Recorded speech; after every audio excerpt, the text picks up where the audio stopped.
You're listening to Systemic Error Podcast. The failure was designed.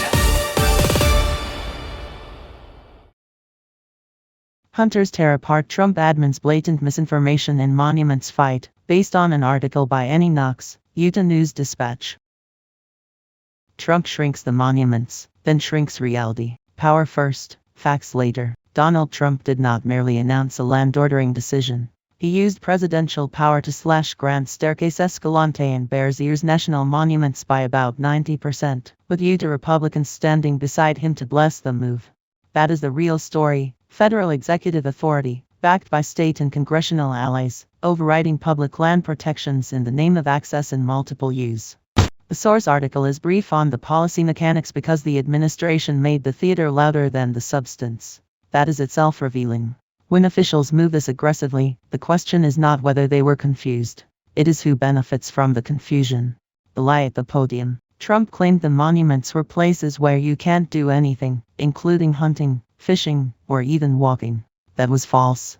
Hunting and fishing are allowed in the two monuments, and hiking is permitted in all of them. His own Deputy Interior Secretary endorsed the falsehood in real time. This is not a harmless mistake. It is a deliberate distortion designed to convert public land protection into a culture war grievance. The point is to make conservation sound like confiscation, and to recast legal access rules as elite exclusion. It is propaganda for extraction, not an honest debate about land use. Utah's enablers, the Utah delegation, Gov. Spencer Cox, and House Speaker Mike Schultz were not bystanders. They were the local political cover for a federal land grab dressed up as common sense. Rep. Celeste Malloy praised Trump for listening to the people of Utah, which is a convenient way to launder a decision that came from the top down and aligns neatly with industry interests. Supporters argued the original boundaries were too expansive and that the cuts would improve access while protecting valuable sites more targetedly. That phrasing is doing a lot of evasive work. What the source makes clear is that the administration is pushing faster mining permits and moving to weaken roadless protections. Access here is not democratic access. It is access for roads, rigs, trucks, and extraction.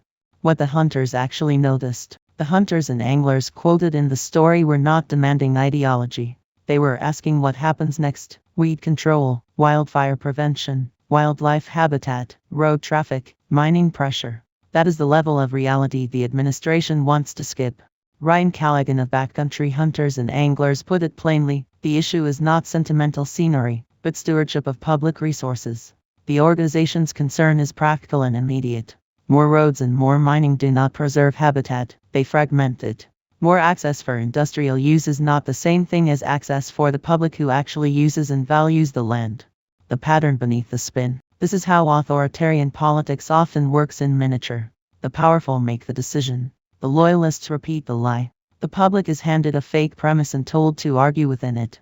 Here the false premise is that monument protections are a barrier to ordinary people, when the real barrier is Trump's drive to open land to more aggressive commercial use. Utah's Republican leadership is helping translate that agenda into local legitimacy. The result is not a cleaner policy debate. It is a managed deception that protects power and transfers risk onto the landscape, the wildlife, and the people who use the land responsibly. The real conflict. The conflict is not between use and lockup. It is between stewardship and extraction, between public goods and the political machinery that treats them as inventory. Trump's orders show exactly how this machinery works: lie about the existing rules, empower allies who will repeat the lie, and use federal force to rewrite the terrain before the public can name what was taken. The deeper lesson is not about one pair of Utah monuments. It is about a governing style that treats truth as disposable and public land as collateral. You've been listening to Systemic Error. Thanks to Alternet for today's article. With the automated voice of Sam, thanks for listening.